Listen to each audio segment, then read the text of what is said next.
100 మంది సచివాలయ ఉద్యోగులు ఆత్మహత్యలు చేసుకున్నారు. యువకులు వాళ్ళందరూ కూడా, ది యంగ్ జనరేషన్. దానికి కారకులు ఎవరు? మీరు కాదా? దీన్ని బట్టి అర్థం కావట్లేదా ఎవరివి హత్య రాజకీయాలు, ఎవరిది గొడ్డలి పార్టీ అని?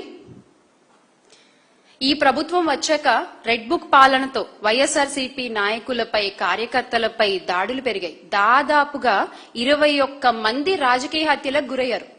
ఇప్పుడు చెప్పండి, ఎవరిది గొడ్డలి పార్టీ?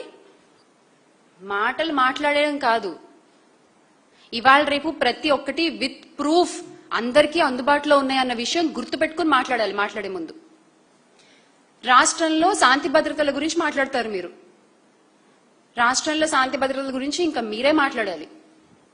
ఈ రోజున ఏ ఒక్క మహిళ అయినా ధైర్యంగా రోడ్డు మీదకి వెళ్లే పరిస్థితి ఉందా రాష్ట్రంలో? ధైర్యంగా పోలీస్ స్టేషన్కి వెళ్లి కంప్లైంట్ ఇవ్వగలరా?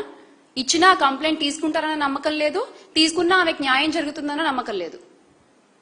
శాంతి భద్రతల గురించి మీరు మాట్లాడతారు. ఎవరు కర్రలతో ఇళ్ల మీదకి దాడులు చేస్తారో తెలియదు, ఎవరి ఇళ్లలోకి వచ్చి కార్లు బద్దలు కొడతారో తెలియదు, ఎవరి ఇంటి మీద పెట్రోల్ బాంబులు వేస్తారో తెలియదు, ఎవరు కండువాలు కప్పుకుని వచ్చేసి కత్తులు పెట్టి పొడి చేస్తారో తెలియదు. మీరు మాట్లాడతారు శాంతి భద్రతల గురించి. ఎక్కడ చూసినా ఈ రోజున రాష్ట్రంలో ఉన్నవి అక్రమ కేసులు, అక్రమ అరెస్టులు, అమాయకులను జైళ్లకు పంపించడం, సోషల్ మీడియా వేధింపులు, రాజకీయ కక్ష సాధింపులు.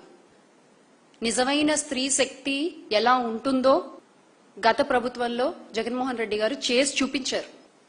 ఇక మీరు మహిళా సాధికారత గురించి మాట్లాడుతున్నారు కాబట్టి మరొక్కసారి మీకు గుర్తు చేసే ప్రయత్నం చేస్తాను నేను. మహిళా సాధికారత అంటే నిజంగా ఏంటో చేసి చూపించింది మహిళా పక్షపాతి అయిన శ్రీ వైఎస్ జగన్మోహన్ రెడ్డి గారి ప్రభుత్వం. ఆయన ప్రభుత్వంలోనే మహిళలకు నిజమైన సాధికారత కలిగింది. దేశంలో మరెవ్వరూ చేయని విధంగా మహిళలకి అధికారం, ఆర్థిక బలం, సామాజిక గౌరవం ఇచ్చారు. మహిళలకి డిప్యూటీ సీఎం పదవులు ఇచ్చారు, వరుసగా హోమ్ మినిస్టర్ పదవులు ఇచ్చారు, ఎమ్మెల్యేలుగా, అలాగే చిన్న చిన్న పదవులు, మున్సిపల్ చైర్మన్ పదవులు, జెడ్పీ చైర్మన్ పదవులు, ఇలా వీటిల్లో కూడా మహిళల్ని భాగస్వామ్యం చేసుకున్నారు ఆయన. కాంట్రాక్ట్ లో కూడా 50% వాటా ఇచ్చారు మహిళలకి. ఇలాంటి చరిత్ర ఎవరైనా సృష్టించారా? అసలు ఎవరికన్నా ఉందా? శ్రీ నారా లోకేష్ గారికి ఒక ఓపెన్ సవాల్ అండి, ఒక ఓపెన్ ఛాలెంజ్. ఈ రోజున మీరు అన్నారు కదా చర్చకు సిద్ధమని. ఎస్, మీరు ఏ టీవీ ఛానల్కి రమ్మంటే ఆ టీవీ ఛానల్కి వస్తాము. మీరు ఫస్ట్ టైం ఎమ్మెల్యే కాబట్టి మా పార్టీ నుంచి కూడా ఒక ఎమ్మెల్యే గారు వస్తారు. ఒక ఎమ్మెల్యే గారు ఆ చర్చలో మీతో పాటు పాల్గొంటారు. Yes, we are ready. Open challenge. మీరు చెప్పండి ఏ ఛానల్.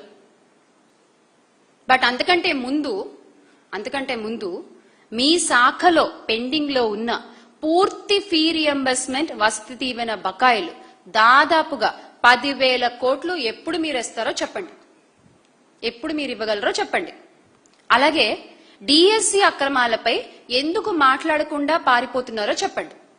లైక్ చేయండి, షేర్ చేయండి, సబ్స్క్రైబ్ చేయండి. మరిన్ని వీడియోల కోసం బెల్ సింబల్ పై క్లిక్ చేయండి.